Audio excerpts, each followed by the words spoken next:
बिस्मिल्लाहिर्रहमानिर्रहीम। अच्छा ना, आज का ये हमारा टॉपिक है नियोजन वाले साइड सुपर। इस इफेक्ट है नियोजन कंपनी के ना दो तीन पर्सपेक्टिव है किसी भी केस को बिल्ड करने के लिए ना, किसी भी चीज़ की प्रमोशन करने के लिए जो फार्मर्स होते हैं उनके ना तीन चार इंपॉर्टेंट पॉइंट्स होते हैं। वो कंसिडर पहले सबसे पहले ना, अगर आप किसी भी बंदे को मिलते हैं तो सबसे पहले तो वो आप अपना नाम बताते हैं किसी भी फार्मर को, जी मैं तारिक से बात कर रहा हूँ DMG से। इसी तरह अगर आप प्रोडक्ट की बात करें तो प्रोडक्ट का नाम आता है पहले और उसके बाद प्रोडक्ट की कंपनी आती होती है। ठीक है, ये दो ऐसी चीज़ें होती हैं जो कि कंपनी को और प्रोडक्ट को प्रेजेंट करके ना फार्मर्स के जो है ना उनके कॉन्फिडेंस डेवलप करके अपने प्रोडक्ट का शेयर ले सकते हैं। सबसे पहले इसका नाम है नियोजन वारक साइड सुपर और उसके बाद है इसकी कंपनी कौन सी है जी, ये नियोजन कंपनी से। नियोजन कंपनी USA की कंपनी है। ठीक है, ये USA की कंपनी है और इसका मैन्युफैक्चरिंग प्लांट है UK के अंदर ना। तो यूके के अंदर ये सारी प्रोडक्ट्स हैं वो बन रही हैं। यूके के अंदर एक अदारा आता है इंडिपेंडेंट अदारा जिसको हम डेफ्रा बोलते हैं। ठीक है, वो पूरी दुनिया के अंदर इसी पैकेट्स को प्रूव करता है कि आइदर जो है ना ये हमारे लिए फायदेमंद है कि नहीं फायदेमंद है। प्रूव इसलिए हाथ से करता है कि वो वाले डिसइंफेक्टेंट्स जो हैं वो यूज भी होंगे या नहीं होंगे, और जो उसके अप्रूवल के लिए जो रेटिंग्स होती है ना या जो स्टैंडर्ड होता है वो ये होता है कि बहुत सारे डिफरेंट टेस्ट वो करते हैं जिसकी बेस के ऊपर डिसाइड करते हैं कि डिसइंफेक्टेंट यूज के काबिल है कि नहीं है। नियोजन कंपनी एक्चुअली 3 डिफरेंट डिपार्टमेंट्स में डील करती है। अगर आप किसी बंदे को ना इसके ऑथेंटिसिटी के बारे में अगर आप इसको कंसिडर करवाएं, एक तो ये केमिकल्स के अंदर डील करती है जिस तरह हमारे पास डिसइंफेक्टेंट्स हैं। दूसरा डायग्नोस्टिक किट्स। डायग्नोस्टिक किट्स में अगर बात करें तो इलाइजा की किट्स होती हैं। जितने भी पोल्ट्री साइड के अंदर भी हम इलाइजा करवाते हैं ना, ये डायग्नोस्टिक किट्स जो स्टैंडर्ड कंसिडर किए जाते हैं वो नियोजन कंपनी के कंसिडर किए जाते हैं। तीसरा इंजेक्टेबल्स में। इंजेक्टेबल जो इंजेक्शंस होते हैं ना ह्यूमन साइड में या इक्वाइंस में इसमें सॉरी एनिमल साइड में जो यूज होते हैं। अगर हम लाइवस्टॉक की या इक्वाइंस की बात करें तो ये रेस कोर्स क्लब के अंदर ना घोड़े को रेस लगाने से पहले भी जिस कंपनी का इंजेक्शन सबसे ज्यादा स्टैंडर्ड कंसिडर किया था वो नियोजन कंपनी का स्टैंडर्ड कंसिडर किया था। ये मतलब 100% ऐसे ही है। मैं उधर गया था तो वो मेरे चंद एक लीग से उनको कोई इंजेक्शन चाहिए था तो मैंने लास्ट टाइम उनको ये बताया था। उनसे कल भी हमारी ना इसके साथ डिस्कशन हो रही थी तो उन बंदों से मैंने कहा था कि हमें विटामिन B12 का इंजेक्शन चाहिए। उन्होंने कहा हमने घोड़ों को नियोजन कंपनी का लगाते हैं ताकि रेस के अंदर ना एनर्जी चाहिए होती है घोड़े को ना, ताकि उसके विटामिन B12 जितने भी विटामिन होते हैं वो एनर्जी दे रहे होते हैं। तो वो उनके पास नियोजन का और इसकी 100 ml की वायल 12,000 रुपए की थी। ठीक है, विटामिन B12 की सिर्फ इसकी नियोजन कंपनी की जो वो उधर इक्वाइंस को वो 2-3 घंटे पहले लगवाते हैं ना, घोड़ों को लगाते हैं ताकि रेस ही सके। मैं 3 चीजें अगर हम कंसिडर करें ना इसमें तो कंपनी की ऑथेंटिसिटी, प्रोडक्ट की ऑथेंटिसिटी। मतलब देखिए ना पाकिस्तानी जो विटामिन B12 है वो 100 रुपए में भी मिल सकता है ना, 100-150 रुपए की ना 100 ml की वायर तारिक साहब भी बता रहे हैं। तो ये इसके बाद अगर हम दूसरी बात करेंगे, ये नियोजन कंपनी की स्टैंडर्ड इसलिए इतना अच्छा है कि इसके अंदर जो चीजें उन्होंने कही हैं तो वही इसके अंदर होंगी। फार्मुलेशंस, R&D और इसका स्टैंडर्ड कितना है। जिस तरह पाकिस्तान के अंदर अगर हम फार्मास्यूटिकल कंपनीज की बात करें तो कुछ ऐसी कंपनीज भी होती हैं जिनको फार्मर्स वैसे ही उनका नाम सुनते ही इग्नोर कर देता है, जी छोड़ो जी रहने दो, इन्होंने उनकी बुलाना की करना है ये वो, इनसे तो हमने प्रोडक्ट्स लेनी नहीं है। इसी तरह दुनिया के अंदर भी कंपनीज की रैंकिंग्स होती हैं। तो नियोजन एज कम्पेयर टू जो कॉम्पिटेंट कंपनीज हैं, ये प्रोडक्ट्स हैं, उनकी जो कंपनीज हैं उनकी रैंकिंग से कंपनीज वाइज भी जो है ना ये हमारी प्रोडक्ट बेहतर है। एक जिस तरह आप लोग DMG में बैठे हैं, DMG भी अल्हम्दुलिल्लाह मतलब उस कंपनीज में आती हैं जिनको लोग एक्सेप्ट कर लेते हैं, हाँ जी आ जाए हम मिलने हैं। दूसरी बात ये होती है कुछ ऐसी कंपनीज होती हैं जो ये कह देती है कि सॉरी ਤੁਹਾਡੀ मेहरबानी मैंने से बिजनेस नहीं करना। इसी तरह जो कॉम्पिटेंट प्रोडक्ट्स हैं ये हो गया कंपनी का पोर्टफोलियो कि कंपनी का नियोजन कंपनी कहाँ तक जो है ना वो स्टैंड करती है, आपको सपोर्ट किधर कर रही है। उसके बाद है दुनिया, पूरी दुनिया के अंदर ना इस टाइम जो चैलेंज बना हुआ है वो डिजीज चैलेंज है पोल्ट्री सेक्टर के अंदर। ये केस बिल्डिंग है, किसी फार्मर्स के पास आते हैं तो आपने ये वाले पॉइंट्स उनके साथ डिस्कस करने हैं। डिजीज चैलेंज का जो बना बना स्ट्रेस ये होता है कि पोल्ट्री सेक्टर के अंदर जो है ना वो पहले एंटीबायोटिक का ना बहुत ज्यादा यूज होता रहा है, एंटीबायोटिक ग्रोथ प्रमोटर के तौर पर भी यूज होती रही है और एंटीबायोटिक्स को ट्रीटमेंट में भी यूज करते रहे। लेकिन इसका नुकसान ये हुआ है कि ह्यूमन साइड में एंटी माइक्रोबियल रेजिस्टेंस के एंटीबायोटिक्स की रेजिस्टेंस डेवलप होना शुरू हो गई थी। पहले हम लोग बड़ी सिंपल सी एरिथ्रोमाइसिन भी खा लेते थे गले के इन्फेक्शन के लिए तो हमारा गला ठीक हो जाता था। अब हमें एजिथ्रोमाइसिन या क्लेरिथ्रोमाइसिन उससे भी सुपीरियर साल्ट के ऊपर जाना पड़ता है, बल्कि साथ में एक ऑक्सीडेंट का इंजेक्शन भी लगवाना पड़ जाता है कि 1 ग्राम इंजेक्शन लगवा लें डेक्सामेथासोन आगे। ये सारी रीजंस जो है वो एंटीबायोटिक रेजिस्टेंस की वजह से है कि एंटीबॉडीज जो है वो रेजिस्टेंस डेवलप हो जा रही। तो दुनिया के अंदर दो ही ऐसी चीजें हैं जिसकी बेस के ऊपर डिजीज प्रेशर को या पैथोजन लोड को जो है ना वो कम किया जा सकता है, ताकि डिजीजेस कम हो, एंटीबायोटिक्स का यूज कम हो और इंसानों के लिए भी सेफ रहे। उसमें से एक है बायोसिक्योरिटी और दूसरी है वैक्सीन। बायोसिक्योरिटी के अंदर अगर हम बात करें तो इसके अंदर जो है ना बायोसिक्योरिटी क्या करता है, कैसे हेल्प करेगा, एक तो वो डिजीज प्रेशर रिड्यूस स्ट्रेस करेगा, साथ में जो है ना वो डिजीज प्रिवेंशन में भी रोल प्ले करता है। इस तरह बर्ड की ओवरऑल परफॉर्मेंस बेहतर होगी। दूसरा वैक्सीन है, वो हमारा डिपार्टमेंट नहीं है कि डिफरेंट जो है वो जितने भी बैक्टीरिया हैं या वायरसेस हैं उनकी वैक्सीन डेवलप हो रही हैं। पहले छोटे बच्चों को ना सिर्फ पोलियो के कतरे पिलाए जाते थे, आज से 15-20 साल पहले ना सिर्फ पोलियो के कतरे मैक्सिमम 1 2 3 दफा 4 दफा पिला लिए। अब 18 महीने तक बच्चे की वैक्सीन नहीं चल रही होती है, 8 महीने बाद जो है वो हम हॉस्पिटल दौड़ रहे होते हैं। रीजन क्या है कि वैक्सीन की much better as compared to treatment ना, कि अगर आप प्रिवेंशन की तरफ अगर हम जाते हैं तो उसमें वैक्सीन ज्यादा बेहतर होती है एज कम्पेयर टू ट्रीटमेंट। अब जो है हमारे पास जो है वो बायोसिक्योरिटी के अंदर ये समझ लें कि कौन कौन से ऐसे स्टेप्स होते हैं या मेजर्स होते हैं जिनको हम बायोसिक्योरिटी कंसीडर करते हैं। बायोसिक्योरिटी के अंदर जो है ना वो तमाम मेजर्स, वो तमाम स्टेप्स, वो तमाम इकदाम जिनके थ्रू हम जो है ना किसी भी पैथोजेनिक ऑर्गेनिज्म की बाहर से कोई ऐसा डिजीज कॉजिंग ऑर्गेनिज्म की एंट्री को रोक सकें या कम कर सकें, इसको हम बायोसिक्योरिटी बोलते हैं। अब इसके अंदर एक तो जो है ना वो हम क्या करते हैं कि शेडों की डिसइंफेक्शंस भी इसके अंदर मेजरली आती है कि उसके हम स्प्रे शेडों की वॉशिंग करवाते हैं, डिसइंफेक्शन करवाते हैं। और इसी तरह ये जो है ना ड्रिंकिंग वाटर लाइंस की भी इसी तरह जो है वो निपल लाइंस की वॉशिंग करवा लेते हैं। दूसरा फूड डिप्स होती हैं, वीड डिप्स हैं, ये भी बायोसिक्योरिटी में आती है। पोल्ट्री एरिया और नॉन पोल्ट्री एरिया ये भी बायोसिक्योरिटी के अंदर आते हैं ना। तो इसके अंदर भी हमारी जो है ना ये प्रोडक्ट्स हमारे पास एक कंप्लीट रेंज है प्रोडक्ट्स की ना, ये यूज हो सकती हैं, ये सारे बायोसिक्योरिटी में। ये बड़ी इंपॉर्टेंट स्लाइड है।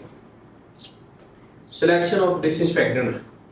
डिसइंफेक्टेंट की जो है ना वो सिलेक्शन जो है वो हम कैसे कर सकते हैं। कुछ ऐसे डिसइंफेक्टेंट्स होते हैं, ये पॉइंट्स आपने याद रखने हैं, जो अब बातें होनी ना ये अपने फार्मर्स को ऐसे ही बताया करनी है जैसे मैं अभी आपसे डिस्कस कर रहा हूँ। जो डिसइंफेक्टेंट्स होते हैं इसकी सिलेक्शन बहुत ज़्यादा इंपॉर्टेंट होती है। सबसे इंपॉर्टेंट तो ये होता है कि इसके अंदर ना टेम्परेचर की वेरिएशंस बहुत ज़्यादा आती हैं, कि पाकिस्तान के अंदर ना मतलब सर्दियाँ भी अच्छी खासी हैं, गर्मियाँ भी, मतलब एक स्पेसिफिक नॉर्दर्न एरियाज के अंदर तो सर्दी बहुत ज़्यादा होती है। सबसे पहले इसमें देखें टेम्परेचर। टेम्परेचर की जो वेरिएशंस होती है ना वो बहुत ज़्यादा जो है होती हैं, कि कुछ ऐसे डिसइंफेक्टेंट्स होते हैं जो लो टेम्परेचर के ऊपर इफेक्टिव ही नहीं होते हैं। सबसे इंपॉर्टेंट है जो आजकल यूज़ हो रहा है फॉर्मलिन। फॉर्मलिन लो टेम्परेचर के ऊपर less than 20 degree Celsius effective ही नहीं होता, काम ही नहीं करता।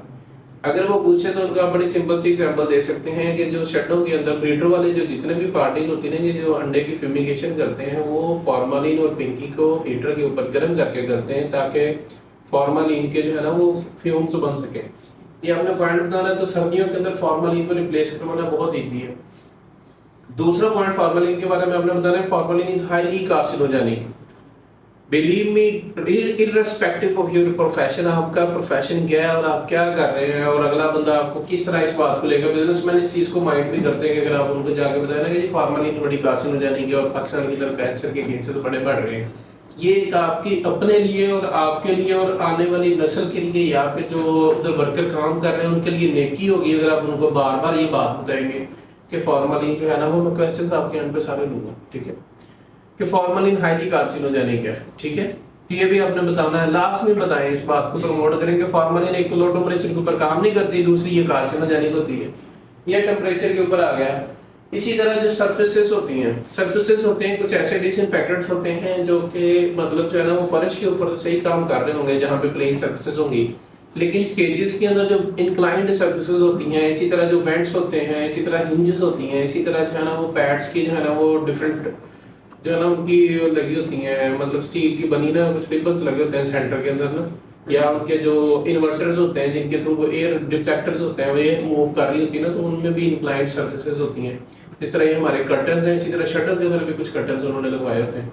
वहाँ पर डिसइंफेक्टेंट स्टे नहीं कर सकते ना, स्टे से बना है कि वहाँ पे वो ज़्यादा देर कॉन्टैक्ट टाइम में उनका कम होता है, इसलिए वहाँ पे डिसइंफेक्टेंट्स की एफिकेसी कम हो जाती है डिफरेंट डिसइंफेक्टेंट्स की। आगे जाकर बताऊंगा कौन सा डिसइंफेक्टेंट हमारा किस जगह के लिए ज़्यादा फिजिबल होगा।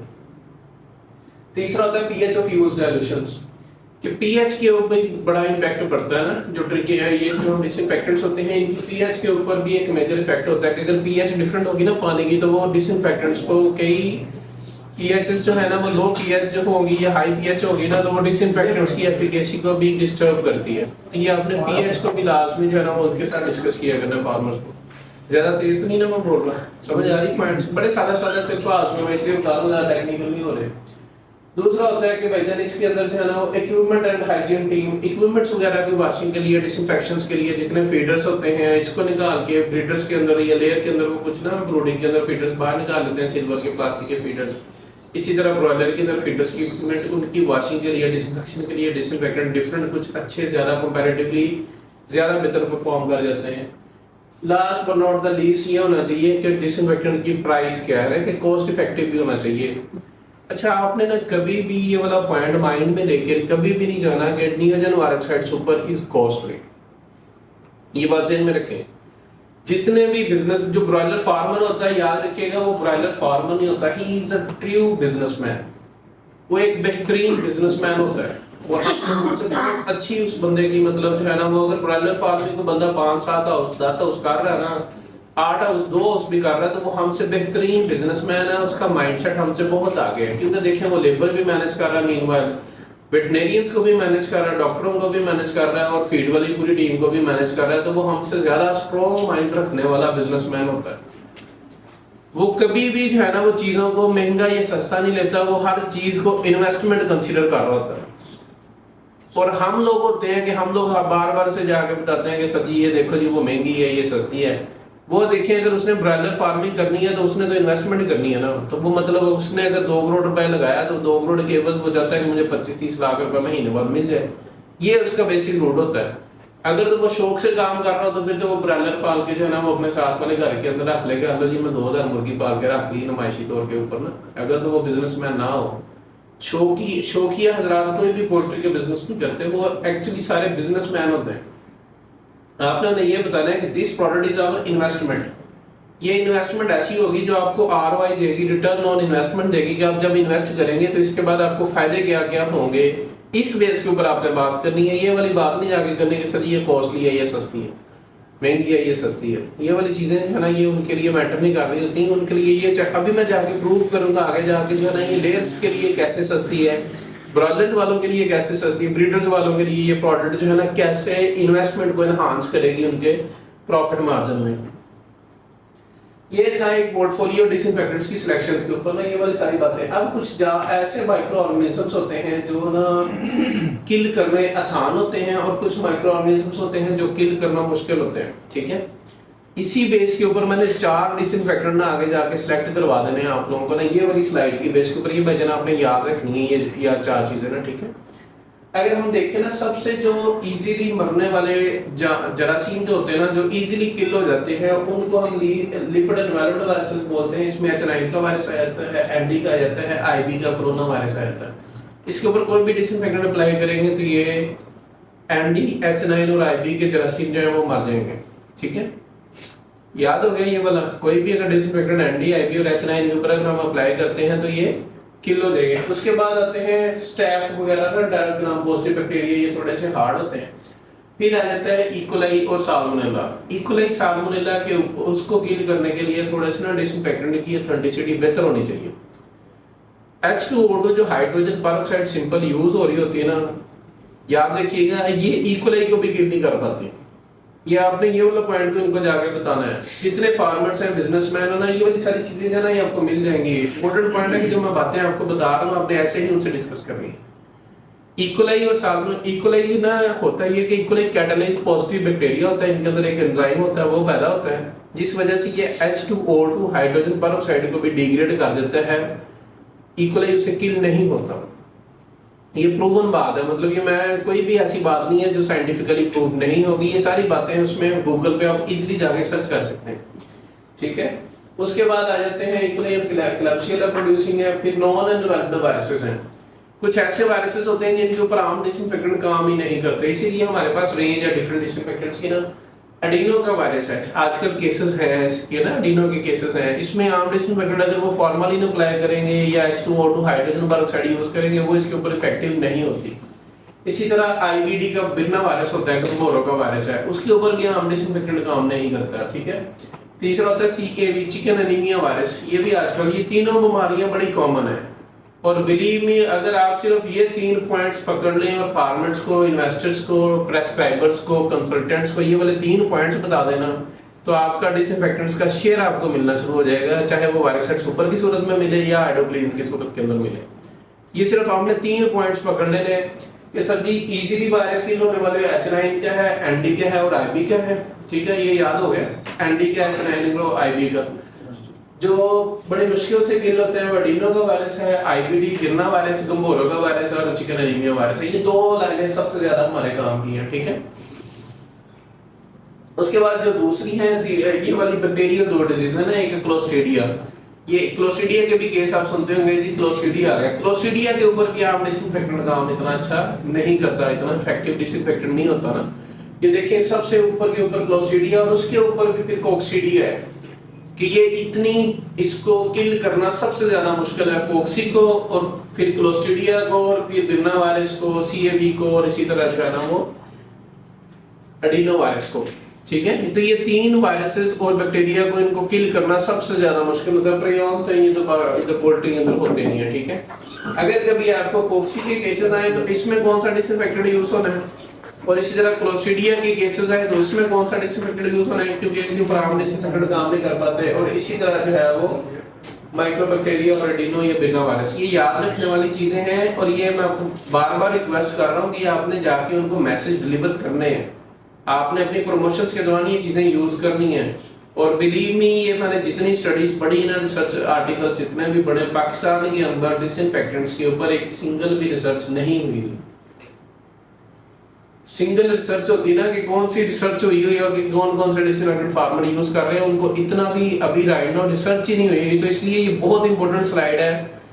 इसका सबसे ज्यादा फायदा ये होगा, जितने भी डॉक्टर्स हैं ना, प्रेस्क्राइबर्स हैं, याद रखिएगा उनको इन बातों का नहीं पता होता। मैं लिख के दे सकता हूँ 99% वेटनेरियंस को इन बातों का नहीं पता होता। जब आप ये मैसेज उनको डिलीवर करेंगे ना, वो आपके रिगार्ड में कि आपने उनको एक अच्छा पॉइंट दिया है, इसीलिए वो आपको शेयर देना कई लोग शुरू कर देते हैं। मेरी लास्ट टाइम ना साहिबाग में शफीक शाह साहब से मुलाकात हुई, तो डॉक्टर अली अजूर साहब है उसमें एशिया फीड में, अली जुनैद साहब और डॉक्टर जहांजीर, ये दोनों बैठे हुए थे। और आरवाला में इनके एक और डॉक्टर कौन से एशिया फीड्स के, एशिया फीड कारवाला में, हाँ आरवाला में, बुरेवाला में है नहीं ये कारवाला में भी, पाकपतन में डॉक्टर नासिर साहब, पाकपतन में डॉक्टर नासिर के छोटे से नासिर, हाँ, ये तीनों उधर थे ना। तो उनके बाद मेरी उनके साथ मीटिंग हुई, तो वो कह रहे थे कि बिलाल भाई हमें ना, ये मैंने उनसे मतलब पूछा, मैंने कहा आप लोग जो 2-3 घंटे बातें होती रही हैं, मैंने उनसे पूछ लिया, मैंने कहा आप किस चीज को ज्यादा लाइक करते हैं मतलब प्रमोशन के दौरान। उन्होंने कहा बिलाल भाई अगर कोई हमारे पास ना एक बंदा आता है और वो हमें आके सिर्फ लिटरेचर पकड़ा के चला जाता ना, तो हम भी यही समझते हैं कि ठीक है। ये मैं आपको प्रेस्क्राइबर्स की सोच बता रहा हूँ कि ठीक है अभी, हाँ जी तुसी भी अपना काम कर रहे हैं तो मैं भी लिटरेचर पढ़ रहा हूँ। कहता हमें भी, हमारा भी टाइम कीमती होता है ना, मतलब देखिए वो कहते हैं हम लोग भी कहीं ना कहीं, हमारे भी 20 मसरूफियात है और उसमें से अगर हम लोग भी टाइम निकाल के किसी बंदे को मिल रहे होते हैं, तो इस मकसद के लिए तो कभी भी नहीं मिल रहे होते कि बंदा आए और हमें लिटरेचर पकड़ा के चला जाए। उनके पास इतना टाइम नहीं होता ये सब चीजें पढ़ने का। वो हर दफा कहता हम लोग ये चाह रहे होते हैं कि जो बंदा हमारे पास है एटलीस्ट एक आध पॉइंट हमारे काम का बता के चला जाए जो हमें काम है मार्केट में, कि वही बातें वो जाके आगे प्रोड्यूस करें। और फार्मर्स को भी तो उन्होंने आगे जाके कहानियां सुनानी होती ना, नहीं जी ये तो गंभोरो का वायरस, अगर गंभोरो आ गई उन्होंने कहना जी आपकी फीड में टॉक्सिन्स थे, उन्होंने कहना नहीं जी गंभोरो का वायरस सब किल नहीं होता है, इसके ऊपर ये डिसइंफेक्टेंट अप्लाई करें, ये करें वो करें। ये सारी चीजें अगर आप देखें, वो भी हमसे स्ट्रॉन्ग मार्केटियर होते हैं फीड वाले, उन्होंने फार्मर्स को हमसे ज्यादा मतलब कन्विंस करके तो अपने फीड उधर चलवा रहे होते हैं। और वो किस बेस के ऊपर स्ट्रॉन्ग होते हैं, because they know more than us, क्योंकि वो हमसे ज्यादा जान रहे होते हैं। और उनको कौन पढ़ा रहा होता है, मेडिसिन वाले ही पढ़ा रहे होते हैं। आप लोगों को डिफरेंशिएट जो है ना वो दूसरों से इसी तरह करेंगे कि अगर आप उनको चाहे 3 पॉइंट बताए ना, तो उसके बाद आप सिर्फ ये बताएं कि राइडोक्लिन्स की प्रमोशन कर रहे हैं, सर ये वाला हमारा प्रोडक्ट है, बिरना वायरस जो कि इजीली किल नहीं होता, तो आप गंभोरो के केस के ऊपर सिर्फ आयोडीन बेस्ड डिसइंफेक्टेंट इफेक्टिव होते हैं, आप इसको बायोसैफ से स्टडी कर सकते हैं। एक मतलब 20 सेकंड की ये बात है, वो बंदा इसको कंसीडर कर सकता है। तो दूसरा पॉइंट एक और होता है अगर आप किसी बंदे के पास प्रेस्क्राइबर के पास गए और उसे आप बताना चाह रहे हैं कि ना कि भाईजान ये जो कोक्सी का जो स्पोर्स होते हैं ना, ये इजीली किल नहीं होते, इसके लिए ये वाला डिसइंफेक्टेंट जो है फिनोलिक बेस्ड डिसइंफेक्टेंट इफेक्टिव होते हैं। तो वो बात को उसको कंसीडर करता है, फिर वो यूज करना शुरू करवा देता है, लिखना शुरू कर देता है। क्योंकि ये वाले पॉइंट्स जितनी बाकी अदर कॉम्पिटेंट कंपनीज हैं वो जब तक ढूंढेंगी, सर्च करेंगी, तब तक आप लोग अच्छा खासा शेयर ले चुके होंगे। ठीक है, तो यही जो है ना एडवांसमेंट मार्केटिंग का यही टैक्टिक्स होते हैं कि you have to be proactive. आप लोगों आपको दूसरों से, अगर आपने घर बैठे मतलब उनसे ये बात नहीं ना करनी, आप एक तो अव्वल तो मतलब अगर आप नहीं उनसे मिले नहीं है, गए नहीं है उनके पास, तो ये एक सेपरेट बात है। लेकिन आप किसी बंदे के पास गए हो यार और उसको कोई फायदा ही ना देखे हैं, फार्मर को भी या वेटनेरियन को, प्रेस्क्राइबर को, तो कोई फायदा नहीं है। फिर भाई उससे बेहतर है कि आप घर ही बैठे रहते, कोई चीजें दो चार पढ़ के तो फिर दोबारा कल डिसाइड कर लेते कि यार आज मैं से मीटिंग करके इनको चीजें ऐड कर दूंगा। ये याद हो गए। कोक्सी का वायरस पे, कोक्सी के जो स्पोर्स होते हैं इसको किल करना भी मुश्किल होता है, इसी तरह क्लोस्ट्रीडिया को भी, एडिनोविरिना वायरस को। ठीक है, अब है ये डिफरेंट हमारे पास केमिस्ट्रीज कौन कौन सी है। अब पहले मैंने आपको बताई थी कि डिसइंफेक्टेंट्स हमारे पास जो है वो उसकी सिलेक्शन की स्पेस पे करते हैं, वो हमारे पास कौन कौन सी डिसइंफेक्टेंट्स हैं। उसमें एक जो है ना जो हमारे पास है वो बस वही डिस्कस करूंगा। हमारे पास है क्वाड्रिमोनियम कंपाउंड्स वाली और ग्लूटाराल्डिहाइड की केमिस्ट्री है, जिसको हम वायरक्वाड 300 बोलते हैं। ठीक है, अब ग्लूटाराल्डिहाइड जो है ना प्रोटीन्स की क्रॉस लिंकिंग करके जो है ना वो जरासीम को किल कर देता है, ग्लूटाराल्डिहाइड। और ये ग्लूटाराल्डिहाइड जो डिसइंफेक्टेंट होता है सबसे ज्यादा इफेक्टिव क्लोस्ट्रीडिया के केस में ग्लूटाराल्डिहाइड होता है। ये क्लोस्ट्रीडिया, अगर कहीं पर आपको क्लोस्ट्रीडिया के केसेस हो तो उधर आपने वायरक्वाड 300 को प्रमोट करना है कि क्लोस्ट्रीडिया के केस में कौन सा डिसइंफेक्टेंट इफेक्टिव होता है, वायरक्वाड 300 के। उसको इसके स्पोर को मारने के लिए सिर्फ ग्लूटाराल्डिहाइड ही डिसइंफेक्टेंट होता है जो उसको किल करता है। क्वाड्रिमोनियम कंपाउंड जो है ना वो इसके साथ मिलकर जो है ना वो साइनर्जिस्टिक ब्लेंड देते हैं, इसीलिए वायरक्वाड 300 का स्लोगन भी है, energy leads to economy in use. वो जो एनर्जी होती है ना वो जरासीमों को मारने में हेल्प करती है। ये वायरक्वाड 300 का आपको मैंने एक सिंपल एप्लीकेशन बता दी है कि क्लोस्ट्रीडिया के केस में इसकी हो जाती है। ठीक है, दूसरा डिसइंफेक्टेंट है हमारे पास जो है ना ये आयोडीन बेस्ड डिसइंफेक्टेंट है, आइडोफोर्स इसको ये भी जो है ना ये क्या करते हैं मेम्ब्रेन्स के अंदर जो है ना वो सेल मेम्ब्रेन में पेनिट्रेट करके उसके लिपिड्स को, इसका जो एनर्जी वाला मैकेनिज्म होता है ना उसको बंद कर देते हैं। जो आइडोक्लिन्स है ना हमारे पास, ये एनर्जी वाले मैकेनिज्म को बंद करके जरासीम को किल कर देते हैं। अगर हम ऊपर वाली स्लाइड में चलें तो ये जो आइडोक्लिन्स डिसइंफेक्टेंट है ये नॉन इन्वेलेबल वायरसेस हैं, लाइक आईबीडी के केसेस के अंदर, चिकन एनीमिया वायरस के केसेस के अंदर और पाइजन एडिनो के केसेस में ये इफेक्टिव होता है। इसमें आप स्प्रे भी करवा सकते हैं लाइबर्ड्स के ऊपर आइडोक्लिन्स को। गंभोरों के केसेस में ड्रिंकिंग वाटर में भी दे सकते हैं, 1 ml 1 लीटर के साथ ड्रिंकिंग वाटर में दे सकते हैं और स्प्रे कर सकते हैं आप 300 ml 20 लीटर के टैंक के अंदर डलवा के लाइबर्ड्स के ऊपर दिन में 3 से 4 दफा स्प्रे भी करवा सकते हैं आइडोक्लिन्स की मैं बात कर रहा हूं। ठीक है, अब ये मैंने इसलिए आपको ये दोनों साइड याद भी करवा रहा हूँ कि आपने हर डिसइंफेक्टेंट की एप्लीकेशन किधर करवानी है। आइडोक्लिन्स को ड्रिंकिंग वाटर में भी दे सकते हैं, लाइबर्ड्स के ऊपर स्प्रे भी कर सकते हैं। मेरा परसों जो है ना वो इत्तेफाक हुआ, एक बंदे ने आइडोक्लिन्स लिया और मुझे नहीं पता था, वो कह रहा था कि हमें चाहिए और किस पर्पस के लिए चाहिए, उन्होंने बताया नहीं तो बस ये आप भेज दें 4-5 कैन भेज दें। उनको यूज किया, ये 10 दिन पहले उनके पास गया था, उन्होंने कल कॉल की दोबारा ना पेमेंट करनी थी, केवल और की पार्टी बता रहा हूँ। उन्होंने H9 के केस में आइडोक्लिन्स को यूज किया। H9 में जो याद रखिएगा वायरल जितनी भी बीमारियां होती हैं उसके अंदर कोई भी जो है ना वायरल डिजीज के अंदर एंटीबायोटिक्स नहीं प्रेस्क्राइबर लिख रहे होते। अगर वायरल चैलेंजेस हों और आपकी प्रमोशंस पिछले 2 महीनों में या 1 महीने में अच्छी ना हुई तो बिलीव में आपको डिसइंफेक्टेंट ऑर्डर नहीं मिलेगा। वायरल चैलेंजेस हों और आपने अपनी सही इसकी पोजीशनिंग की हुई है अपने डिसइंफेक्टेंट की, गंभोरों के लिए कौन सा डिसइंफेक्टेंट इफेक्टिव है, H9 के लिए कौन सा इफेक्टिव है या फिर दूसरे केसेस में कौन सा इफेक्टिव है, तो आपको ऑटोमेटिकली इक्का दुक्का ऑर्डर डेली बेसिस पे मिलना शुरू हो जाएंगे। अब जो डिजीज चैलेंज आना ना इसमें आप जाकर डिसइंफेक्टेंट्स को सिर्फ प्रमोट करें उसके हर डिजीज के लिहाज से कि सदी गंभोरों के केसेस के अंदर जो है आइडोक्लिन्स को आप इसको इस्तेमाल करवाएं। H9 के केस में उस बंदे ने आइडोक्लिन्स को इस्तेमाल करवाया तो वो बहुत कंफर्टेबल और बड़ा रिलैक्स सा कहता है अगर खुदा ना खास्ता दोबारा हुआ भाई जब इसने बहुत अच्छा काम किया। जो एंटीबायोटिक्स है वो आपको पता है एक कार्टन का भी खर्चा मिनिमम 2.5 से 3 लाख रुपए, आइडोक्लिन्स जो है ना उसको 18 से 20 हजार रुपए में पड़ रहा है। आप आइडोक्लिन्स की प्राइस कंपैरिजन किसके साथ कर रहे होते हैं? आइडोक्लिन्स की पिछली प्राइस के साथ। आइडोक्लिन्स की आपने कंपैरिजन करनी है उनकी एंटीबायोटिक यूज के साथ। फार्मर ही पिछली प्राइस के साथ कर रहा होता है। फार्मर नहीं, आपने जब आपने ये वाली पॉइंट उनको बताएंगे ना कि इसकी पहले प्राइस 11,000 था, तो उसने उसी के साथ कंपैरिजन करना है। आपने उसका कंपैरिजन इसके साथ करवाना है कि हाँ जी सर जी, अगर खुदा ना खास्ता ਤੁਸੀਂ ਇੱਥੇ ਐਂਟੀਬਾਇਓਟਿਕ ਯੂਜ਼ ਕਰਦੇ ਹੋ ਤੇ ਤੁਹਾਡੀ 20 ਕਿਲੋ ਅਗਰ ਕੋਈ ਐਂਟੀਬਾਇਓਟਿਕ ਲੱਗਦੀ ਹੈ ਤੇ 20 ਕਿਲੋ ਨੂੰ ਜ਼ਰਾ 6000 ਦੇ ਨਾਲ ਵੀ ਜ਼ਰਬ ਕਰੋ ਤੇ ਕਿੱਥੇ ਜਾਂਦੀ ਹੈ। आइडोक्लिंस का एक कहना आपका 20,000 रुपए में काम हो रहा है। सर जो एडिनो वायरस है ये बर्ड से बर्ड ट्रांसफर होता है या होता है। और जब बर्ड निकाल लेते हैं जिसमें फलाव में आता है एडिनो, जब वो बर्ड तो उसे शेयर कर दिया, क्या वो उसके जरासीम उसे रहते हैं कितने देर तक? इसीलिए तो मैं कहता हूँ कि ये वाला देखे ना जरासीम मारना, मतलब सीएवी कहाँ पे लिखा हुआ है कि हार्ड है इसको किल करना ना, इसलिए तो इससे एडिनो भी रहता है। ये मैं आगे जाके आपके क्वेश्चन ना मुझे ना एक चीज कंप्लीट कर लेने दें, अपना मैसेज देना। डॉक्टर साहब ये डीनो बैक्टीरिया या ये बात है सब। अच्छा, उसके बाद आ गया जी फिनोलिक बेस, हमारे पास डिसइंफेक्टेंट है। फिनोलिक बेस डिसइंफेक्टेंट आते हैं, ब्लैक एक्सट्रीम है हमारे पास, ठीक है। ये क्या करता है जी, हम इसको सादा अल्फाज में सेल वॉल को तोड़ देगा, ठीक है। अब जो है ना मैं दोबारा ऊपर वाली स्लाइड पे जाता हूँ। ये दो स्लाइडें मैंने इसलिए इकट्ठी एक साथ रखी हुई है ना। कोक्सी देखिए सबसे ज्यादा खतरनाक है और ऊपर है, इसको जो है ना वो गंभोरा का वायरस भी किल हो जाएगा, इवन एडिनो भी, सीएवी भी, क्लोस्ट्रीडिया भी, लेकिन कोक्सी को किल करना सबसे मुश्किल है। तो कोक्सी के स्पोर होते हैं ना, और कोक्सी बिलीव मी हर फॉर्म के हर ब्रॉयलर में आई हुई है आजकल। ये मैं लाहौर के अंदर एक क्वार्टर में 70-80 जो कैन यूज हो रहे हैं ना, वो सिर्फ ब्लैक एक्सट्रीम के कोक्सी की वजह से इस्तेमाल हो रहे हैं। मैं सिर्फ एक ही पॉइंट पे प्रमोशन करता हूँ, हर प्रेस्क्राइबर को बताता हूँ जो कोक्सी के केसेस है ना, उसमें आप टर्मिनल डिसइंफेक्शन ब्लैक एक्सट्रीम से करवा दें।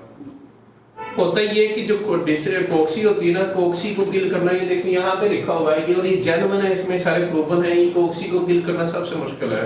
और उसके लिए हमारे पास जो इफेक्टिव डिसइंफेक्टेंट है, ये फिनोलिक बेस्ड डिसइंफेक्टेंट है जो सेल वॉल्स को तोड़ देता है, कोक्सी की सेल वॉल्स को तोड़ के ना तो उसको किल कर देता है, और वो है ब्लैक एक्सट्रीम। इसकी पोजीशनिंग होगी सही। अगर आपने ब्लैक एक्सट्रीम को प्रमोट करना है तो आपने बताना है कि सर अगर आपको पता चलता है, आप बैठे हैं डॉक्टर के पास, किसी के पास ये वो कोक्सी के केसेस बड़े आ रहे हैं, हम एम्प्रोलियम यूज कर रहे हैं, डोट्राजोलिल यूज कर रहे हैं, वाजोलिल इस्तेमाल कर रहे हैं, ये प्रोडक्ट यूज कर रहे हैं, वो कर रहे हैं। कोक्सी के केसेस के अंदर दो प्रोडक्ट्स हमारी इजीली इंटर हो सकती हैं, ड्रिंकिंग वाटर में आइडोक्लिन्स और टर्मिनल डिसइंफेक्शन में ब्लैक एक्सट्रीम। तो आप बताएंगे टर्मिनल डिसइंफेक्शन आप ब्लैक एक्सट्रीम से करें, ड्रिंकिंग वाटर में आप आइडोक्लिन्स दें, ठीक है। और इसी तरह वायरक्वाइड का हो गया क्लोस्ट्रीडिया के केसेस के अंदर, और टर्मिनल डिसइंफेक्शन में वायरक्वाइड, और इसी तरह भाई जब मैंने आपको आइडोक्लिन्स का बता दिया कि बोलो के केसेस में, और एचराइज के केसेस में, लाइकी के केसेस में आइडोक्लिन्स। अच्छा, आज का हमारा असल टॉपिक है, ये देखिए मैंने 3 डिसइंफेक्टेंट्स कवर कर लिए हैं। मैं पूछने वाला था एमएस किधर गया। असल इंपॉर्टेंट है कि नियोजन वायरक्साइड सुपर, ठीक है, ये आज का हमारा पॉइंट ऑफ कंसर्न है। प्रोडक्ट की अथेंटिसिटी मैंने आपको बता दी, कंपनी की वैल्यू आपको बता दी कि कंपनी कहाँ रैंक करती है, ठीक है। वायरक्साइड सुपर के बारे में अगर मुझे कोई बंदा मतलब कहता है ना कि हाँ जी डॉक्टर साहब आपको किसी जगह के ऊपर जाएं और अब सबसे ज्यादा किसी प्रोडक्ट की प्रमोशन मतलब सबसे पहले करें, तो मैं ना मतलब किस प्रोडक्ट की करेंगे, तो मैं 18-20 प्रोडक्ट में से वायरक्साइड सुपर के लिटरेचर निकालता हूँ। इस बात का अंदाजा इससे लगा लें कि मतलब मुझे इसलिए होता है कि ये ना कल ना हम लोग इधर थे, फैसलाबाद की टीम भी थी, डॉक्टर हैं जवेद साहब लेब के कंसल्टेंट, ये मैं आप लोगों को भाइयों के लिए नहीं आपके कॉन्फिडेंस एनहांस के लिए, उन्होंने ना पिंडी में मिलता हूँ पूरे पाकिस्तान में बिलाल पोल्ट्री के भी कंसल्टेंट वही हैं, ठीक है। वो देखते हैं लेयर वालों को ना, पॉसिबल सकते नहीं मिलता ना लोगों को भी ना, अगर खुदा ना खासा कोई ज्यादा सवेरे इशूज हो तो वो उनसे भी डिस्कस करते हैं। उनको मैंने इधर प्रमोशन की, उन्होंने मैंने बताया कि सर वायरक्साइड सुपर के अंदर ये वाली खसूसियत है। उन्होंने एक फार्मर को, लेयर फार्मर को रिकमेंड किया। कल उस बंदे का शकील, उस बंदे का नाम है, उस बंदे की मुझे कॉल आई, कहता जी वो जी आगे एक बकड़ भेजी थी, एक बकड़ आज भेज दी। मैंने कहा खैर है भी आगे एक बकड़ मुँह आई सी, उन्होंने काम किया, मतलब मुझे तो अगेन मतलब क्वेरीज होती हैं कि अगर आप किसी बंदे के पास भेजें प्रोडक्ट और उसने कहा वो जी हमने ना वो प्रोडक्ट यूज करना शुरू की थी 1-4 के साथ, फिर हमने ये देखा कि 10 दिनों के बाद हमारे कुछ इश्यूज एंट्राइटिस के, गट हेल्थ के, ग्रोथ के, फीड के इश्यूज रिजॉल्व होना शुरू हो गए। फिर हमने 1-5 पे डॉक्टर साहब ने करवा दी, और अब हम 1-6 के साथ इस्तेमाल कर रहे हैं। किसके साथ, कितनी डोज के साथ, 1 ग्राम 6 लीटर में। अब आप सारों ने ना जब रास्ते में वापसी जाना ना, तो आपने ये देखना है कि ये प्रोडक्ट महंगी है कि सस्ती, कि अगर इसकी डोज 1-6 के साथ ड्रिंकिंग वाटर में इस्तेमाल हो रही है तो इसकी बहन कोई प्राइस नहीं है, इसकी इन्वेस्टमेंट कुछ भी नहीं है। और बिलीव नहीं, उसने कल बकड़ भेजी और आज उसने पेमेंट लगवा दी, उसकी ये पोजीशन है। वो कहता है कि ताकि मेरा कोई ऑर्डर को प्रॉब्लम, रेट भी उसको मैंने अच्छा दिया होगा, ये नहीं है कि वो डिस्ट्रीब्यूटर प्राइस उसको दी हुई है। इसको कहते हैं रिटर्न ऑन इन्वेस्टमेंट। अगर उस बंदे को फायदा हो रहा है तो वो किसी भी बंदे को दुखता नहीं है।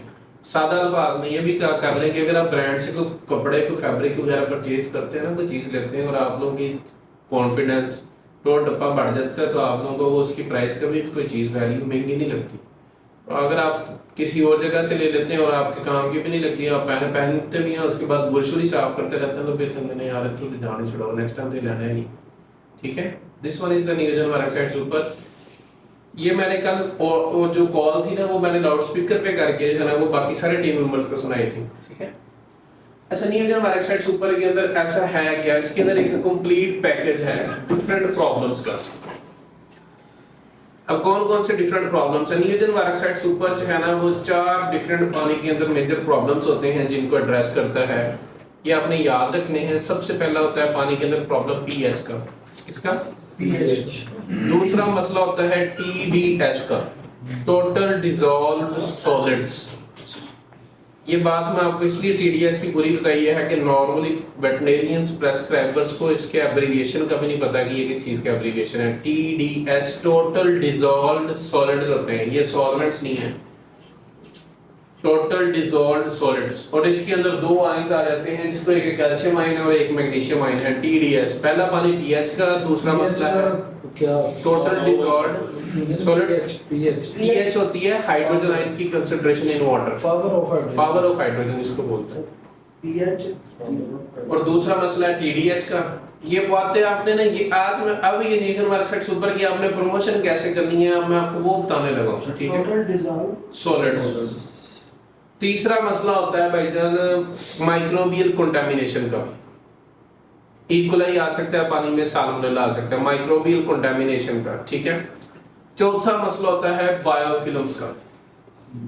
4 मसले हैं पानी के, 4 ऐसे मसले हैं जो कि ड्रिंकिंग वाटर में लेयर वालों को फेस कर सकते हैं। और आप, मैं भाइयों से रिक्वेस्ट करूंगा, आप सिर्फ अगले 10 दिन सिर्फ लेयर वालों से एक पार्टी से रोज मिलके ना, कभी कभार अगर वर्कसाइट सुपर की प्रमोशन कर लेंगे ना, तो किसी बंदे को भाईजान कोई और टेंशन लेने की जरूरत नहीं है। कोई भी ये चीजें आपकी एक लेयर फॉर्म पे इंटर हो जाए ना, एक दफा जस्ट इंटर हो जाए, तो बिलीव मी ये पूरा साल चलनी है।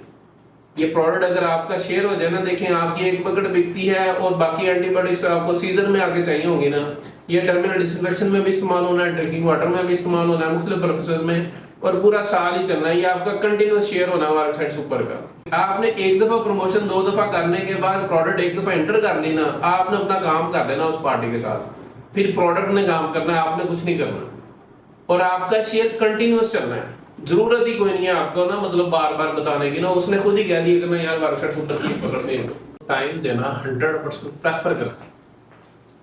समझ आई, ये माइंडसेट फीड वाले डॉक्टर्स का होता है। अब 4 मसले, अब इन चारों मसलों को हम कैसे ड्रिंकिंग वाटर के अंदर हल करेंगे, ठीक है, सॉल्व कैसे करेंगे, सोल्यूशन कैसे देंगे ना। वर्कसाइट सुपर के अंदर ऐसा है क्या जो इन चारों प्रॉब्लम्स का सोल्यूशन दे। वर्कसाइट सुपर के अंदर 2 एसिड्स हैं, एक है मैलिक एसिड और एक है दूसरा सल्फेमिक एसिड।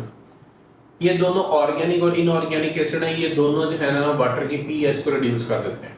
आपने पहले जाके बताने 4 मसले हैं, 4 मसलों में कहना जी पीएच है, टीडीएस है, बायोफिल्म है और माइक्रोबियल कंटामिनेशन है। जब पीएच की बात करेंगे जी, पीएच को हल करने के लिए 2 इसमें एसिड है, मैलिक एसिड और सल्फेमिक एसिड। ये मैलिक एसिड और सल्फेमिक एसिड जो है ना, ये दोनों पीएच रिड्यूस कर देते हैं। ये 2 एसिड ऐसे होते हैं जो पीएच रिड्यूस करने में हेल्प करते हैं, ठीक है। दूसरा मसला है टीडीएस का, टोटल डिसॉल्व्ड सॉलिड्स का। ऐसी है जो टीडीएस का दूसरा मसला ना, इसमें टोटल डिसॉल्व्ड सॉलिड्स के अंदर ये देखिएगा कि इसके अंदर है सोडियम हेक्सामेटाफॉस्फेट। ये चिलेटिंग एजेंट है। चिलेटिंग एजेंट हम उस एजेंट को बोलते हैं जो कि हार्ड आइस को बाइंड कर लेता है, हार्ड आयन को बाइंड कर लेता है, बाइंड कर लेता है उसको ना, मतलब जोड़ लेता है, जकड़ लेता है, उसके साथ अटैच हो जाता है। कौन कौन से हार्ड आयन थे? कैल्शियम आयन और मैग्नीशियम आयन, ये दोनों हार्ड आयन होते हैं। ये पानी के अंदर होते हैं ना, जो टीडीएस 1000 से ऊपर होता है ना, 1000, 1500, 1200, 700, 800, उसके अंदर अगर आप ये डालेंगे तो उसका टीडीएस भी वो करके बेहतर कर देगा और हार्ड आइंस को बाइंड कर देगा।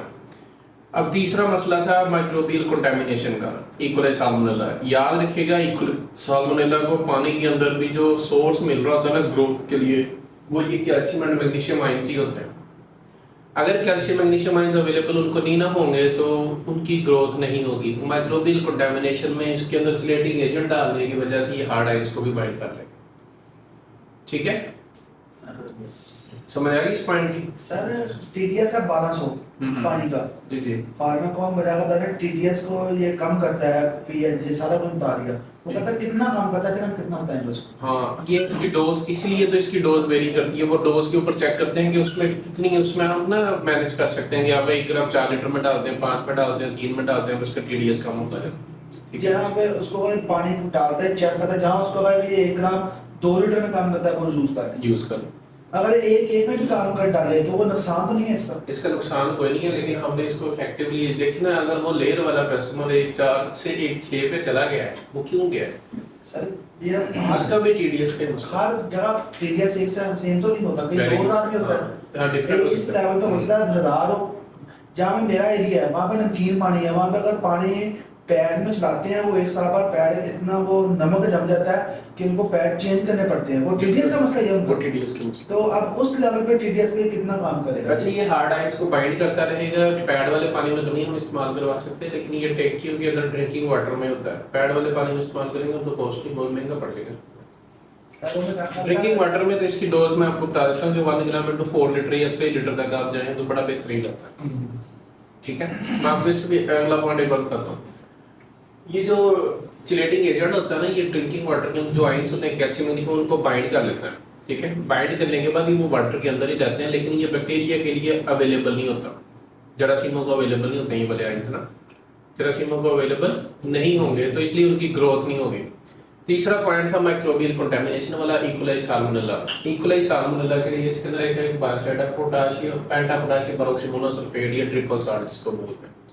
ठीक है, चौथा है बायोफिल्म वाला। ये ना, ये वाला प्रोसेस मैं ना आपको आगे रिएक्शन में समझा देता हूँ। होता ये है कि पेंटापोटाशियम पेरोक्सीमोनोसल्फेट जो है ना, सोडियम क्लोराइड के साथ मिलने के बाद सल्फेमिक एसिड के बाद एक इंटरमीडिएट प्रोडक्ट बनाती है जिसको हम कहते हैं हाइपोक्लोरस एसिड। ये जो हाइपोक्लोरस एसिड होता है ना, HOCl, ये हाइपोक्लोरस एसिड याद रखिएगा, ये बायोफिल्म को डेवलप ही नहीं होने देगा, बनने नहीं देगा ड्रिंकिंग वाटर लाइंस के अंदर। जब ड्रिंकिंग वाटर लाइंस होती है ना, उसके अंदर कंटिन्यूअस बायोफिल्म्स की डेवलपमेंट हो रही होती है। हाइपोक्लोरस एसिड उसको बायोफिल्म को बनने नहीं देगा जहाँ पे बैक्टीरिया या जरासीम ग्रो कर सके। दूसरा, इसके बाद अगला क्वेश्चन ये था कि ये हाइपोक्लोरस एसिड बताते हैं जो कि एसिड है, तो ये पीएच को खुद भी रिड्यूस मतलब कम करेगा ना, पीएच भी कम कर देगा। तीसरा, यही hypochlorous acid 3 reactive oxygen species produce करता है। आगे जो है ना, क्लोराइड आयंस, हाइड्रोक्सिल ग्रुप और सुपर ऑक्साइड। ये तीनों रिएक्टिव ऑक्सीजन स्पीशीज भी जरासीमों को किल करने में हेल्प करती हैं। तो माइक्रोबियल कंटामिनेशन और बायोफिल्म को कम करने के लिए ये हाइपोक्लोरस एसिड होता है जो बायोफिल्म्स को भी कम कर देता है और माइक्रोबियल। ठीक है, अब आपके 4 काम जो है ना, ये वायरोसाइट सुपर के अंदर पीएच वाले, टीडीएस वाले और बायोफिल्म और माइक्रोबियल कंटामिनेशन। ठीक है, ये चारों के चारों प्रॉब्लम्स को इस तरह ही हल करता है। ये जो हाइपोक्लोरस एसिड होता है ना, ये ब्लीच की निस्बत 80 to 100 टाइम्स ज्यादा स्ट्रॉन्गर पावरफुल होता है। ये इसका रेफरेंस है, hypochlorous acid which is 80 to 100 times more powerful than hypochloride या ब्लीच। जो फार्म्स के ऊपर नॉर्मली ब्लीच इस्तेमाल हो रही होती है, उससे ये 80 से 100 गुना ज्यादा ताकतवर होता है जरासीम कुश। ठीक है, तो ज्यादा इजीली जरासीम को कम टाइम में जरासीम को मारने की सलाहियत रखता है। इसीलिए ये हाइपोक्लोरस एसिड जो है ना, इसकी केमिस्ट्री जो है ना वो उससे सर सुपीरियर है। जी, जिन शर्ट्स पे आरओ बनाने लग जाते हैं वहाँ पे टीडीएस का मसला तो नहीं होता? हाँ, वहाँ पे टीडीएस, लेकिन वहाँ पे इक्वलाइज साल्मोनेला का मसला हो सकता है। वहाँ पे बायोफिल्म्स का ड्रिंकिंग वाटर लाइंस के अंदर बायोफिल्म डेवलपमेंट का मसला हो सकता है। वहाँ पे माइक्रोबियल कंटामिनेशन, वहाँ पे पीएच का मसला हो सकता है। बायोफिल्म से टीडीएस की वजह से होती है ज्यादा या पीएच ज्यादा होने की वजह से होती है? बायोफिल्म माइक्रोब्स की वजह से होती है, टीडीएस की वजह से भी होती है। वो भी प्रीडिस्पोजिंग फैक्टर है, टीडीएस भी बढ़ाता है। ये है वो मतलब कि अगर टीडीएस 1200 कितना मतलब है एक्सपेरिमेंट कितना टीडीएस कम करता है? ये आपके सामने आज करेंगे इंशाल्लाह। पीएच मीटर आगे वो कर देंगे आज आपके सामने। अच्छा, वो हाइड्रोजन पेरोक्साइड जो आप बता रहे थे, तो इसमें हाइड्रोजन पेरोक्साइड में पेरोक्साइड कंपाउंड है ना साथ, तो वो भी सब भी माइक्रोबियल जो इसकी भी एक्टिविटी होनी चाहिए सर, जो भी आपने पीछे इसकी बताया है, मतलब हाइपोक्लोरस एसिड या जो भी ये रिलीज कर रहा है। अच्छा आप ये बता रहे हैं H2O2 की यहाँ पे हाँ एंटी माइक्रोबियल एक्टिविटी है HCl हाँ तो ये HCl जो है ना ये वाली भी एंटी माइक्रोबियल एक्टिविटी इसकी भी होती है ठीक है ये भी जरासीम को मारता है। अब इससे थोड़ा सा ना इम्पोर्टेंट पॉइंट आप इससे भी अगला इम्पोर्टेंट है जो सबसे ज्यादा जरूरी समझने वाला इसकी एप्लीकेशन क्या है वायरसाइड सुपर को आपने किस किस डोज पे किधर किधर इस्तेमाल करवाना है। अगर तो टर्मिनल डिसइंफेक्शन करवानी शटों की सफाई करवानी है तो ये 0.5% इस्तेमाल होता है। ये डेफरा अप्रूव डोज है हमारी नहीं है ठीक है। डेफरा रिकमेंड करता है कि 0.5% इसका स्टॉक सोल्यूशन रिकमेंड करें। उसके बाद अब भाईजान कि हम इसको स्प्रे कैसे कर सकते हैं। ये एप्लीकेशन 2 दफा इसकी एक दिन के अंदर स्प्रे करवा सकते हैं और यही सेम केस है हाइड्रोक्लीन्स में भी ठीक है। हाइड्रोक्लीन्स में भी ऐसे ही स्प्रे करवानी है डिसइंफेक्टेंट इसमें भी ऐसे ही स्प्रे करवानी है वायरसाइड सुपर में भी 2 ठीक है। उसमें भी ये स्प्रे के लिए 5 ग्राम 1 लीटर के अंदर इस्तेमाल होगा टर्मिनल डिसइंफेक्शन में और 5 ग्राम 1 लीटर में इस्तेमाल होगा लाइव बर्ड्स के ऊपर स्प्रे करने के लिए। जो 20 लीटर का वाटर पंप होता है ना उसके अंदर 5 ग्राम 1 लीटर के हिसाब से तकरीबन 20 ग्राम डलेगी बस उसमें 200 हाँ कितनी 100 ग्राम डलेगी एक पंप के अंदर ना 20 लीटर के एक पंप के अंदर सिर्फ 100 ग्राम और 100 ग्राम कुछ भी नहीं है मतलब एक किलो का भी 10वां हिस्सा बनता है ठीक है। तो उसकी कॉस्ट इफेक्टिव अगर देखें तो कोई ज्यादा इतना महंगा नहीं है। तो डिसइंफेक्शन के लिए पानी इस्तेमाल होता ना अगर कभी कोई बंदा आपसे पूछे कि 1 स्क्वायर फुट के लिए कितना पानी इस्तेमाल होता है या डिसइंफेक्शन डिटर्जेंट के लिए वो 30 ml इस्तेमाल होता है। मतलब ये 1 स्क्वायर फुट की वो है टाइल है तो इसके लिए 30 ml इज इनफ इसको डिसइंफेक्ट करने के लिए। ये स्टैंडर्ड है ठीक है। ये हमारा भी स्टैंडर्ड नहीं है ये यूके का स्टैंडर्ड है डिसइंफेक्शन का SOP है ये स्प्रे का बता रहे हैं आप नहीं ये मैं आपको डिसइंफेक्शन के लिए बता रहा हूं। टर्मिनल डिसइंफेक्शन की उसके बाद ड्रिंकिंग वाटर में इसकी डोज क्या है। पानी के अंदर बायोफिल्म्स के लिए पीएच के लिए TDS के लिए और माइक्रोबियल कंटामिनेशन इक्वली साल्मोनेला के केसेस में इसकी क्या जो है वो इसकी डोज है वो है भाईजान 1 ग्राम 4 से 5 लीटर। और केस मैंने पहले आपके साथ वो डिस्कस कर लिया कि ये 6 लीटर तक भी 1 ग्राम 6 लीटर तक भी चला जाता है अगर इसकी कॉम्पिटेंट प्रोडक्ट के साथ जिसका मोस्टली आशिया की प्रोडक्ट के साथ आप कंपैरिजन करते हैं उसकी डोज है 1 ग्राम 1 लीटर में। ये उससे 3 गुना कम मतलब हमें कम से कम 1 ग्राम 3 लीटर में भी डालें ना तो ये हम उससे इतनी ज्यादा मतलब सस्ती पड़ती है। वो अगर 20,000 की बकड़ और वायरसाइड सुपर की कम से कम को 60,000 की बकड़ हो ना तब इसकी कीमत पूरी होती है ठीक है। तो 40,000 20,000 का फार्मर को फायदा देके जा रहे होते हैं ठीक है। ये उसकी आप इन्वेस्टमेंट को एनहांस कर रहे होते हैं। ये महंगी प्रोडक्ट इसलिए नहीं है।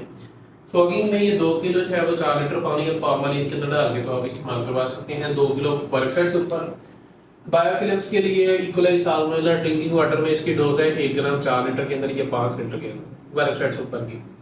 ये सादा सी बातें मैं दोबारा रिपीट कर देता हूँ। वायरसाइड सुपर जो है पानी के 4 मसलों को हल करने के लिए इक्वलाई की साल्मोनेला जिसमें माइक्रोबियल कंटामिनेशन आ जाते हैं उसमें हाइपोक्लोरस एसिड होता है इसको किल कर देता है ठीक है। दूसरा होता है पीएच को रिड्यूस करने के लिए इसमें 2 एसिड है मैलिक एसिड है और सल्फेमिक एसिड है जो पीएच को रिड्यूस कर देता है। टीडीएस को रिड्यूस करने के लिए इसमें सोडियम हेक्सामेटाफॉस्फेट है चिलेटिंग एजेंट है जो टीडीएस को रिड्यूस कर देता है। और बायोफिल्म्स के लिए ये हाइपोक्लोरस एसिड होता है जो कि बायोफिल्म्स को रिड्यूस कर देता है ठीक है। तो ये इसको आप लाइव बर्ड्स के ऊपर स्प्रे में भी रिकमेंड कर सकते हैं ड्रिंकिंग वाटर में भी दे सकते हैं और इसके अलावा साथ साथ जो है वो आप टर्मिनल डिसइंफेक्शन में भी आप इस्तेमाल करवा सकते हैं।